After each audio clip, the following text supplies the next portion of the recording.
قسط 3 لغریباً الفاظ پر مشتمل مکمل قسط. لمحے جو باقی رہ گئے، محبت ختم نہیں ہوتی، لیکن وہ لوگ بدل جاتے ہیں جو اسے نبھانے کا حوصلہ نہیں رکھتے. یہ جملہ آج بھی حورین کے ذہن میں گونج رہا تھا. 5 سال بعد زیان کی بھائی کی جھلک دل کو پھر سے ویران کر گئی تھی. وحل مہجی سے وقت کی ایک ٹھہری ہوئی تصویر بن چکا تھا. ایک ایسی تصویر جس میں جذبات تھے، خالی پن تھا اور وہ سوالات جن کے جواب کبھی نہیں ملے. خاموشی کے دروازے تقریب ختم ہو چکی تھی. لوگ آٹوگراف لینے، تصویریں کھنچوانے اور اس کے الفاظ کی تعریف کرنے میں مصروف تھے، لیکن حورین قادل جیسے کسی آور ہے دنیا میں کھویا ہوا تھا. اس نے بہت کچھ حاصل کر لیا تھا، شہرت، مقام، عزت، لیکن کچھ کھونے کی کسک تھی جو اب بھی اسے اندر سے کھا رہی تھی.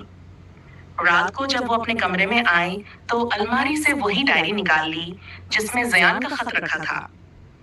تم چاہو تو یہ خط پھاڑ دینا. وہ لفظ اب بھی دل کو چیر دیتے تھے. اس نے خط کھولا، ایک بار پھر پڑھا اور آنکھوں سے آنسو بہہ نکلے. زیان، اگر تم نے وقت پر سچ بولا ہوتا تو شاید ہم آج ساتھ ہوتے. یادوں کی شدت.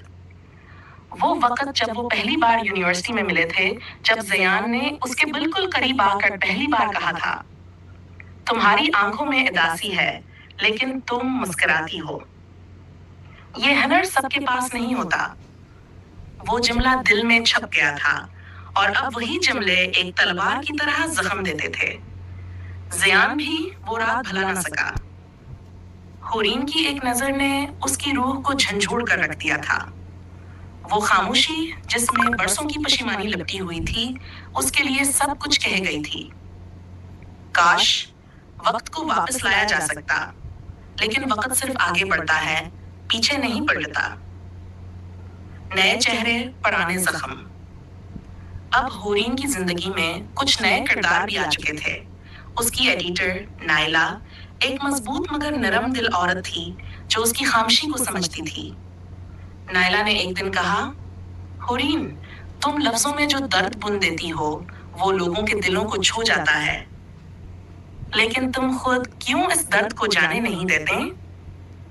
حورین نے مسکرا کر جواب دیا، کیونکہ میں جانتی ہوں کچھ درد دل سے نہیں جاتے، وہ عمر بھر ساتھ رہتے ہیں. زیان کا سفر. زیان نے خود کو بہت بدلا تھا. اب وہ ایک کامیاب بزنس مین تھا، لیکن دل کا دیوالیہ پن وہی تھا. دن کے ہنگاموں میں وہ ہنستا، لوگوں سے ملتا، لیکن راتوں میں صرف حورین کی یاد کے ساتھ زندہ رہتا. اس نے کبھی دوسری محبت کی کوشش نہیں کی، کیونکہ دل وہی تھا، زخم بھی وہی. ایک دن اس نے حورین کا ایک انٹرویو دیکھا جس میں اس نے کہا، جب آپ کسی کو دل سے چاہتے ہیں اور وہ چلا جائے تو زندگی چلتی ہے، لیکن دل وہیں رک جاتا ہے. زیان کا دل بیٹھ گیا.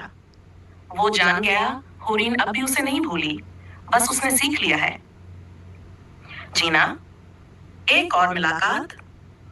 نائلہ نے حورین کو ایک ادبی فیسٹیول کی دعوت دی جس میں ملک بھر سے لکھاری آ رہے تھے. ایک بار باہر نکلو، شاید تمہارے لفظوں کو نئی ہوا ملے، نائلہ نے کہا. حورین نے سوچ کر حامی بھر لی. دل میں ایک انجانی سی بے چینی تھی، جیسے کچھ ہونے والا ہو. فیسٹیول کا دن آیا. حورین کا سیشن تھا. لفظوں کی خاموشی، دل کے وہ احساس جو کہے نہ جا سکے. سامعین میں ایک چہرہ تھا جو سب سے پیچھے بیٹھا چپ چاپ اسے دیکھ رہا تھا. زیان. وہ اس کی ہر بات سن رہا تھا، جیسے دل کی ہر دھڑکن پر لبیک کہہ رہا ہو. سیشن کے بعد وہ دونوں ایک بار پھر آمنا سامنا ہوئے.